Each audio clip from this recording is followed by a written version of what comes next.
जो मौजूदा परिस्थिति इस समय चल रही है उसको लेकर मेरा सबसे पहला सीधा सवाल आपके बयान से जुड़ा है जो आपने दिया। आपने कहा कि अगर शांति चाहिए तो दोनों ही मुल्कों को पीसफुल तरीकों की तरफ जाना पड़ेगा। सर, भारत तो हमेशा से पीसफुल तरीकों पर ही काम करता रहा है, उसका ही प्रचार करता रहा है। तो यह संदेश आपको चीन को देना चाहिए। यह बैलेंसिंग करने की जरूरत क्यों पड़ी कि भारत को भी कहा जाए और चीन को भी कहा जाए?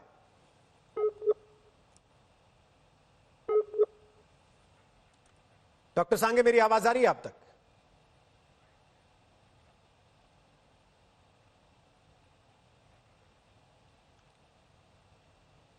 शायद डॉक्टर लॉब्संग सांगे से हमारा संपर्क कट गया है। वापस उनसे कनेक्ट करने की कोशिश करते, उनसे दोबारा बात करेंगे। संबित पात्रा, गौरव वल्लभ, आप दोनों चलिए। डॉक्टर सांगे वापस आ चुके हैं। डॉक्टर सांगे, मेरा सवाल बड़ा सीधा सा था कि इस परिस्थिति में जहां सीधे सीधे आपको सवाल चीन से करना चाहिए, यह बैलेंसिंग एक्ट क्यों कि दोनों देश अगर चाहते हैं सब कुछ ठीक रहे तो दोनों को बड़ी शांति के साथ, बड़े सद्भाव के साथ आगे बढ़ना चाहिए।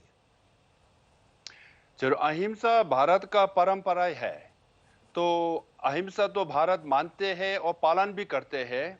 चीन अहिंसा कहते हैं मगर विश्वास नहीं करते हैं और वो हिंसा को विश्वास करते हैं, क्योंकि हम सबूत है, तिब्बत तो सबूत है, क्योंकि हिंसा ही की कारण से हमारा तिब्बत को कब्जा कर दिया है। मगर वो हमारा वो जो सीमा है अभी, वो सैनिक मुक्त सीमा होना चाहिए, डिमिलिटराइज होना चाहिए। वो होने से परपेचुअल पीस, परमानेंट शांति होगे।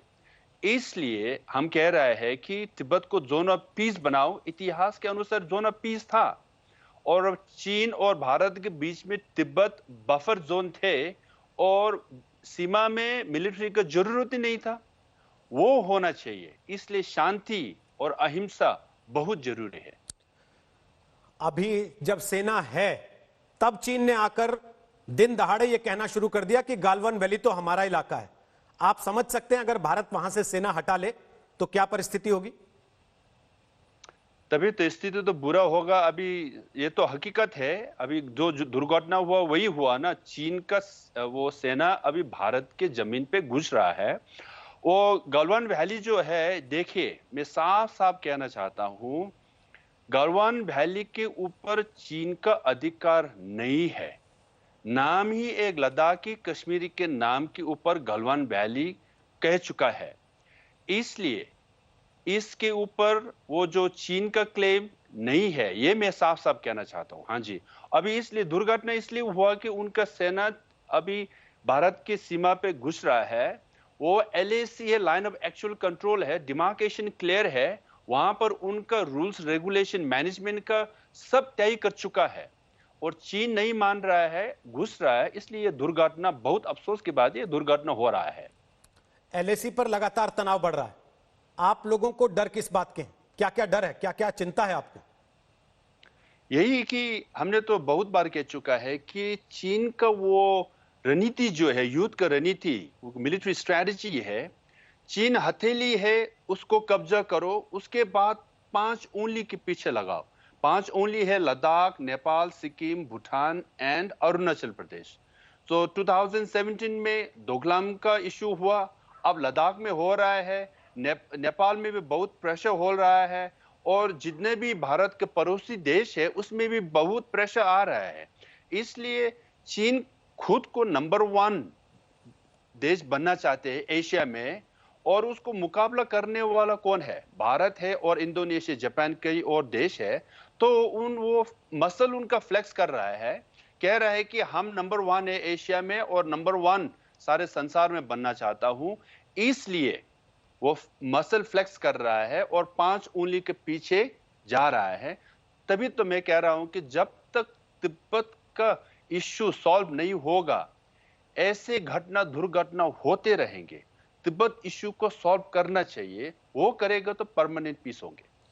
इंडिया ने पिछले कुछ दिनों में आर्थिक मोर्चे पर कल से लेकर आज तक कुछ टफ सिग्नल्स चीन को देने की कोशिश की है, चाहे वो BSNL को लेकर भारत की बात कही गई हो या फिर आज रेलवे का एक बड़ा कॉन्ट्रैक्ट चाइनीज कंपनी से छीनने की बात की गई हो। आपको लगता है कि चीन जैसे मुल्क से आर्थिक मोर्चे पर कड़े संकेत देके लड़ा जा सकता है, उनको डराया जा सकता है, थोड़ा परेशान किया जा सकता है? जरूर। देखिए, राष्ट्रीय सुरक्षा और आर्थिक रुचि दोनों में से आपको चुनना है। अब राष्ट्रीय का सुरक्षा तो जरूर, वो तो मोर इम्पोर्टेंट है ना। इसलिए जो सरकार को करना चाहिए वो करना चाहिए, क्योंकि देखिए चीन और भारत के बीच में जितना भी व्यापार और बिजनेस हो रहा है, चीन को ज्यादा फायदा हो रहा है, डबल ट्रिपल अमाउंट फायदा हो रहा है। तो चीन का जितना भी सामान है भारत में आके बेच रहा है, भारत जनता लोग खरीद रहा है, उससे पैसा उनके पास फायदा ज्यादा हो रहा है। तो सरकार को राष्ट्रीय सुरक्षा इंपॉर्टेंट रख के उनको रिस्ट्रिक्शन वगैरह करना चाहिए। वो हम मानते हैं कि ये जो कर रहा है वो अच्छा ही कर रहा है। आपको लगता है कि आज के दौर में जहां सारी दुनिया ग्लोबलाइजेशन का मंत्र पढ़ रही है, हम बाजार के तौर पे कट के चीन से अलग होके अपने दरवाजे बंद करके रह सकते हैं, सरवाइव कर सकते हैं आज की दुनिया में? क्यों नहीं। देखिए, राष्ट्रीय की सुरक्षा है, ग्लोबलाइजेशन एक है, ग्लोबलाइजेशन में रेगुलेशंस है, टैरिफ्स है, इंपोर्ट एक्सपोर्ट लाइसेंस है। तो ग्लोबलाइजेशन इसका मतलब ये नहीं कि फ्री मार्केट है, जो जो चाहे वो करो, है कि नहीं। ग्लोबलाइजेशन में हम पार्टिसिपेट इसलिए करते हैं कि हमें फायदा हो, हमारे देश के लिए फायदा हो, इसलिए बिजनेस करेगा। तो जो भारत के लिए, वो प्राइम मिनिस्टर मोदी जी ने कहा है कि मेक इन इंडिया, बहुत कुछ अभी लॉन्च किया हुआ है, इसको भी सक्सेस होना चाहिए। ग्लोबलाइजेशन से भारत को भी फायदा होना चाहिए ना, फायदा नहीं नुकसान ही नुकसान हो रहा है, तो इसमें पार्टिसिपेट क्यों करें। इसलिए हम ये नहीं कह रहे कि बिजनेस मत करो, बिजनेस करो, आपने फायदा के लिए भी सोचो, और आपने देश को फायदा भी होना चाहिए, भारत का फायदा भी होना चाहिए।